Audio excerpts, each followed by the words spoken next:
Namaskar. Sorry for the delay. I was trying to line up a few things and it just took me a little bit longer. So, I'm going to first start by showing you a video where a couple of PTI members have read out a statement by Imran Khan. And then we look at the people involved and what could be the possible reasons. Here we go. Imran Khan से इंशाल्लाह ताला वो हिफाजत रहेंगे। अब से थोड़ी देर पहले उन्होंने मुझे और मियां असलम इकबाल को बुलाया और उन्होंने कहा कि मेरे बिहाफ पर ये स्टेटमेंट जारी करो, क्योंकि वो कह रहे हैं कि मेरे पास पहले से भी कुछ इन्फॉर्मेशन आ रही थी जिसका हमें पहले पता नहीं था, लेकिन उन्होंने ये कहा और उन्होंने कहा है कि 3 लोगों के ऊपर मेरा यकीन है कि जिन्होंने ये सब कुछ करवाया है, और वो 3 लोग जो हैं वो शहबाज शरीफ हैं, वो राना सनाउल्लाह हैं और वो मेजर जनरल फैसल हैं। ये उन्होंने कहा कि मेरे पास ये इंफॉर्मेशन पहले आ रही थी जिसकी बुनियाद के ऊपर मैं ये कह रहा हूं कि ये जो कातलाना हमला करवाया गया ये इन लोगों ने करवाया है, और मुतालबा ये है कि इन तीनों को अपने ओहदे से हटाया जाए, और अगर इनको अपने ओहदे से नहीं हटाया गया तो फिर मुल्क गिर एहतजाज होगा, और फिर ऐसा नहीं हो सकता कि पाकिस्तान ऐसे चलता रहे अमूमी हालात के साथ जब तक इन 3 लोगों को नहीं हटाया जाता। ये खान साहब ने पैगाम दिया है सारी कौम के सुन।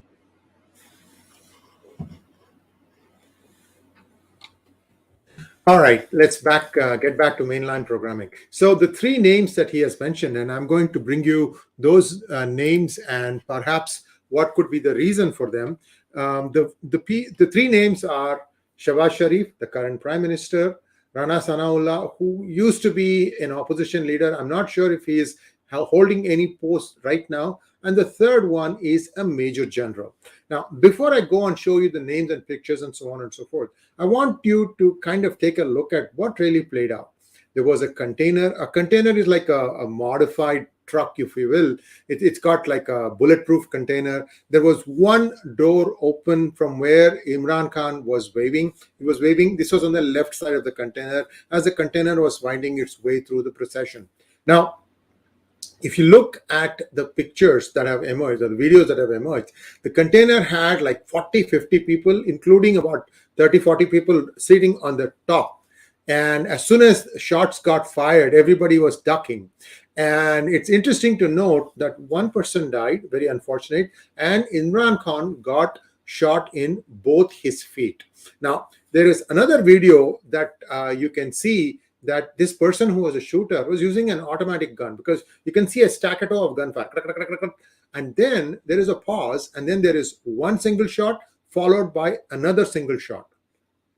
So people are saying there were 12 shots fired. Whether they include all these things or not, we don't know. But one easy thing that the Pakistani forensics team can establish is if all these bullets came from the same gun. And by how can you find out? Well, at least a few bullets should have been lodged in the container or on the person on whom the person who died. And you can also look at Imran Khan's 2 bullets on both his legs and compare and see if they all came from the same gun.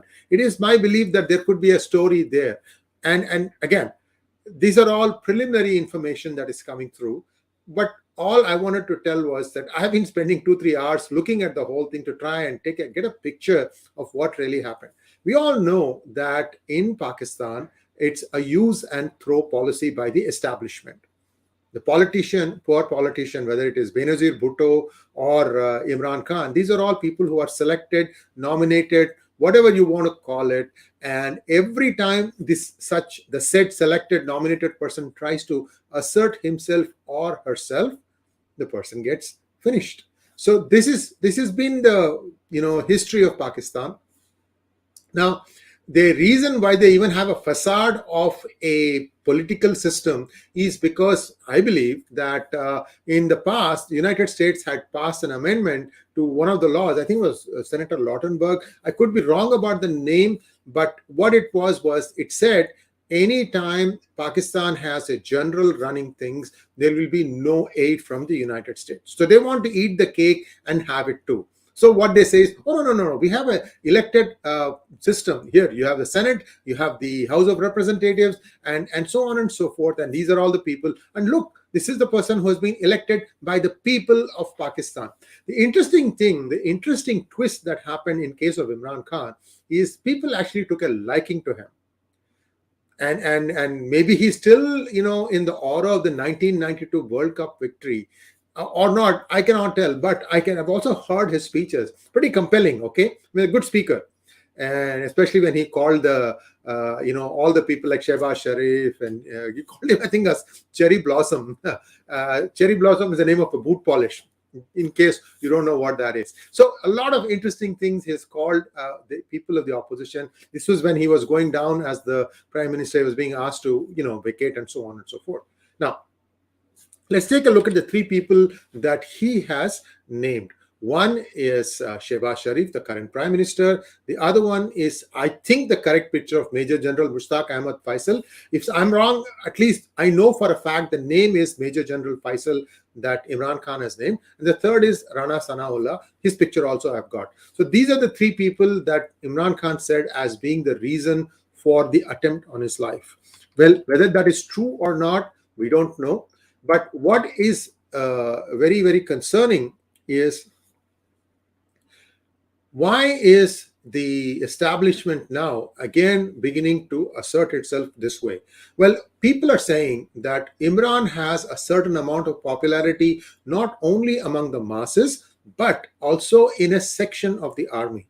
Remember Faiz Hamid? I had suggested that he could be one of the people who could be succeeding Bajwa. And what is going to happen next? I think in a few days there is going to be a new chief of armed forces in Pakistan.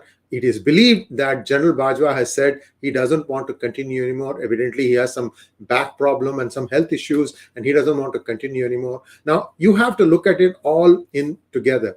In conclusion, one thing I want to say is, if the United States is clear that it wants to give aid to Pakistan only if there is a political system in place, then pray, why is the Secretary of State and other political officials meeting with General Bajwa? He's not the leader, right? According to you, he's not the leader. Then why do you give him the legitimacy? That tells you that in the United States political establishment, the Biden administration, and perhaps even if there was a Republican administration also, there is a confusion in their minds that they really, really need to say that, look, this is the law that we have passed for you to get the aid. If you don't have a proper political system, we are not giving you any aid.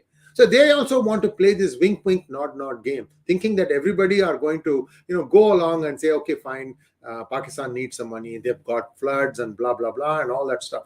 So there is some amount of hypocrisy on both sides. And I hope that by making this, bringing it out to the public and bringing it out in the open, I'm hoping that people who are in the positions of power, at least thinkers in United States, at least the voters, understand that as much as Pakistan is playing a duplicitous game against the United States is willing to play along. And that makes it complicit in my book. Thanks for watching. Please send your questions. I'll take some few questions with hashtag AskSri. I don't have help, so I'll have to manage the question answer sessions myself. So hopefully not too many questions. So here we go.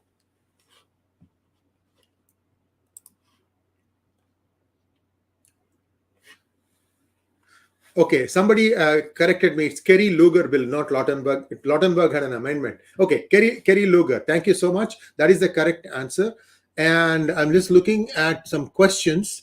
There's one question that just came up. Kamalak Shinoy wants to know, it may have been a staged attack by Imran Khan so that he can get an opportunity to influence the decision on the next COAS. Remember, I mentioned this, that there were, if there's an automatic gunfire. So let us say that the shooter just wanted to kind of spray his gun and he just randomly fired and one guy actually has died. And the shooter, when he was interrogated, he said that he was fed up with the direction in which Imran Khan was taking the country, which is why he shot. He said he was a lone assassin, that he had no help. And he even said that I came on my bicycle, I parked it here, and then I came, blah, blah, blah. So this is another video doing the rounds. If you go to YouTube and type Imran Khan, you'll get all these things, guys. Or you can just take this thing. I mean, I've kind of summarized more or less everything that has happened, everything that is need to be known.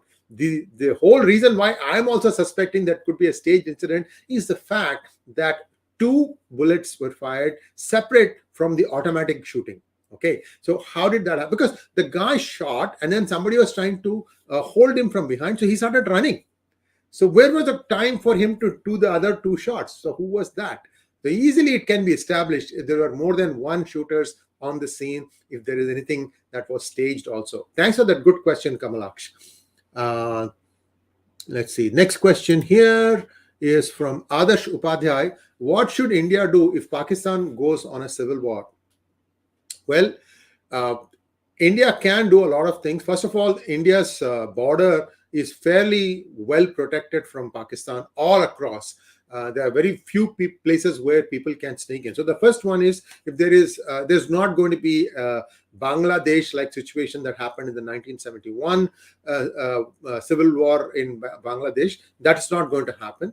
The second thing is, India needs to be careful to make sure that none of this spills over into India's territory. Like suddenly somebody starts feeling that we need to do something, and you start having protest marches in India. I think this is something that I would be very careful to make sure that does not happen. Although I don't have much great hopes about how the current home minister handles riots. We've seen Delhi riots. We've seen we have seen the farmer crisis, I beg your pardon. And farmer crisis took place where? In Punjab. And where is Punjab? It's a border state.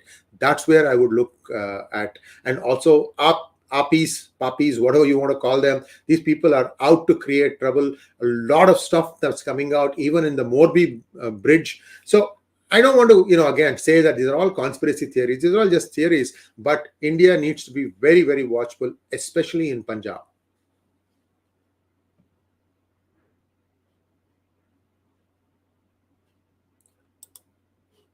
Akshay Kumar says, request you to raise this topic and discuss with retired army officer live on how Balochistan will be impacted now after Pakistan's FATF grey list removal. Very good suggestion, Akshay. In fact, I am going to be inviting some army people, very erudite, and this is going to happen in the next few days. It will be live. You'll be able to ask some questions also. So stay tuned. I will definitely be doing that. Next question from Srinivas Jayaprakash. Will this attack force an early election in Pakistan? Your 2 cents, please. Srinivas, if you heard the entire video, he has made some 3 demands. He said that the current Prime Minister should step down and that elections should be held. There was one other thing, I missed that. Sorry about that. So you can go back and watch from the beginning of that video conference that was there. He has demanded 3 things, and one of them is definitely election. See, what happens is, okay, so you call for elections. What happens? Let's play this thing out, right? So somebody has to manage the elections. How strong, how independent is the Pakistani election authority? That's the problem. What was noticed when Imran Khan was selected was that the army was there in every booth. They made sure that people will vote this way, and if they did not vote, the counts were just managed, I should say. Despite all this, the PML, and that is Nawaz Sharif's Pakistani Muslim League, did a very credible showing. And so did the Benazir Bhutto's party. So what I'm trying to say is that unless something like a UN observer-led team comes in and manages the election, not just go and visit and oversee, just really managing the election, even using EVM so that the vote cannot be changed. Right now, Pakistan is 15, 20, 30 years behind in terms of a lot of technological things. I don't think you can even have an EVM election today because the power supply is not guaranteed. What happens on polling day if there is no power at the polling station? So lots of logistics to be figured out. But at the same time, you can have a manual election where votes can be cast, and it just need a lot of people managing and governing. But have you ever heard of Pakistani police? That's the problem. Army is the police. Bharani Chandra wants to know whether it is true or not. Doesn't he have a more or better chance at the next PM election? And because of this, Bharani, we don't know who was behind the attack. He has certainly named 3 people. It's up to them to do a clear investigation, a clean investigation, a fair and transparent investigation. So everybody, the world is convinced that that was indeed what happened. I myself, having seen a few videos, now have my doubts whether it was just one shooter or more than one. So there you go. Krishna Gudipati wants to know, why is Rajnath ji and army commander saying that they will take POK before even doing it? Well, these are all mind games, strategies. Play this thing out, Krishna. Let's say that India goes and occupies POK. Okay, the situation today in POK is that there is one virus lab, at least one, that China has established in Pakistan. Okay, and I think it's in a place called Modirka. I could be wrong. You guys can do the googling and tell me if I'm right or not. There is one bio lab in Pak occupied Kashmir. China has got some people in there. Also, there has been a serious resettlement of retired Punjabi army people in POK. So, in a sense, what Tariq Fatehji says is that hardly anyone speaks Kashmiri in POK. So, what does India get by going back, and are you going to be able to clean out? You can clear out 10 people, 100 people maybe. But right now, the POK population, we don't even know how much of an infiltration that has taken place. So is it worth all the trouble? Then you have to go and administer the region. Then you have to maintain peace in the region. And if you don't maintain peace, what happens? It will spill over into Jammu and Kashmir. Right. So there are lots of other things to think about also. But on the other hand, the people there are also having uprisings. They are saying that Pakistan needs to go. So this is a balance that has to be maintained. We don't know how serious these people are. First off, what needs to happen is in India's Jammu and Kashmir, wherever we are in power, India needs to make sure that the population goes with India. First of all, I think the elections have to take place there, free and fair elections. Even Jammu and Kashmir elections have been rumored to have been rigged in the past. That happens, then at least the people are yet confident that there is democracy, it is in action. By the way, Modi government has done excellent work because they empowered the Gram Panchayat level people, gave them the funding required, and a lot of stuff has happened at the ground level. But will that translate into votes for Bharatiya Janata Party? I don't know. So there lies the question. I think first India needs to completely mentally and physically integrate Jammu and Kashmir inside to as part of the country. And you will see this already. People are now traveling, touring Srinagar a lot. They're going to Kashmir, they're going to Gulmarg, everywhere they're being treated well. But that's not the end game. There has to be more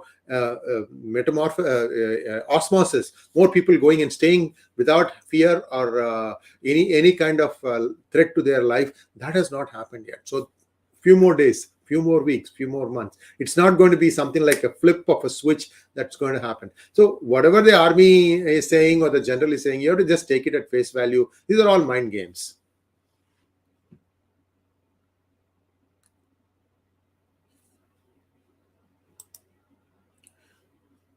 Ustad Tweetuddin Khan Chanchad. Thank you.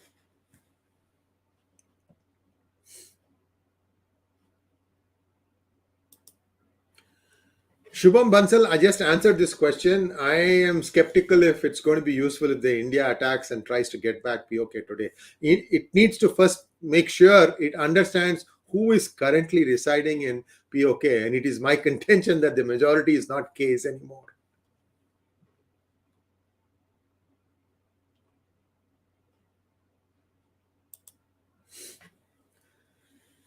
The IMF loan is a good question. There are many tranches. Tranches mean like baskets. Like they'll give you this part of the loan, and then you have to fulfill some conditions. Then they'll give you the next installment. They call them tranches. This is a French word for basically installment or portion or whatever you want to call it.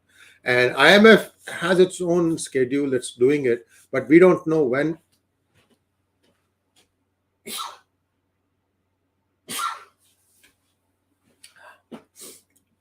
Sorry about that. The weather has taken a turn for the colder in just one day. It's very, very cold today, and I had to clean my nostrils. So IMF has its own sets of rules and procedures. Out of 21 times that IMF has given loans to Pakistan, only one time they fulfilled the loan till the end. Usually they'll take one tranche and then walk away, and then nothing happens. So it is just money just thrown in the wind. Anyway, that's been the record of Pakistan. So we'll see how this plays out. Next question. Vamsi Krishna wants to know, will this impact the new army general selection? Well, the army general selection is something that all the people below him come together and agree to. And this was one of the bones of contention between Imran Khan and Bajwa. Imran Khan said, "Give me three names." I think that was for the appointment of the next ISI chief when Bajwa moved Faiz Hamid, Lieutenant General Faiz Hamid, from ISI to, I think, Peshawar. That's when he said, "Well, I need a list of three names so that I can decide on one."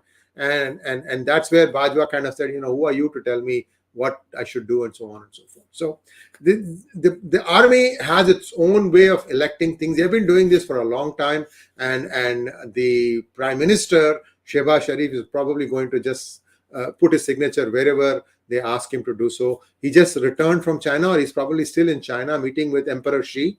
So we don't know what kind of mischief that is being plotted there. A lot of interesting times ahead. All right, last question. Tiger Hawk wants to know, what is the status of the S-400? How effective was it in the Ukraine war? And since India is dependent on Russia for implementation and maintenance, is India at risk in protecting itself? Tiger Hawk, then the answer, I'm afraid, is not good. The Ukrainian army has been able to tackle the S-400 quite easily. They've used some modified weaponry from the United States. I believe it's called HIMARC. I need to double check. I've done an episode on this some time ago, but just as much as Russia is changing its tactics, Ukraine also is changing its own tactics to counter the Russians.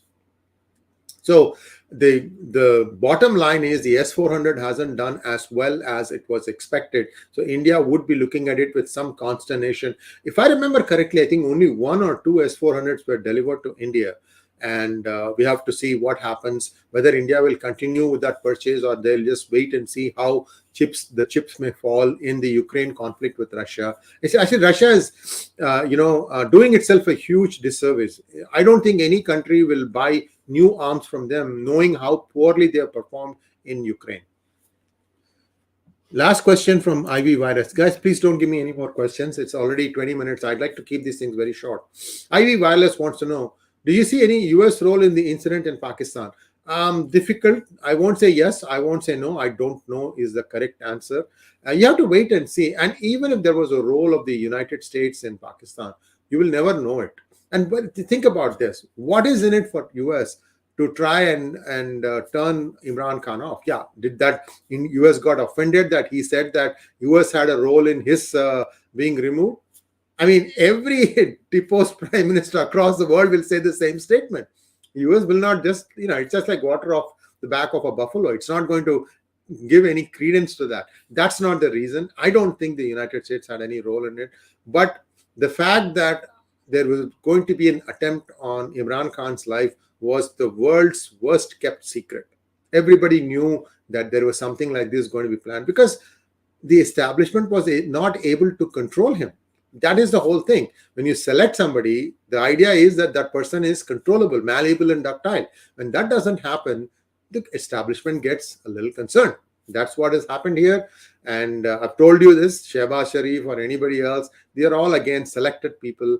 Pakistan is still in a world of hurt. It's in denial. All it has for being together, it's its hatred for India and Hindus and Sanatana Dharma. And this is very sad because more than 50% of their blood is probably Hindu in origin, and they still want to be in denial. Anyway, thanks for watching. Please like, share, and subscribe to our channel. I apologize I couldn't put many of your observations on the screen. I don't have help today, and I'll hopefully give you more updates in the days and weeks to come. What happened was unfortunate. Every time democracy tries to raise its gentle head in Pakistan, something like this happens. Let's hope that Imran Khan becomes fully fit and functioning, and if there are elections, that he puts up a very, very stiff fight, and hopefully the elections are this time fair and free. Thank you. Namaskar.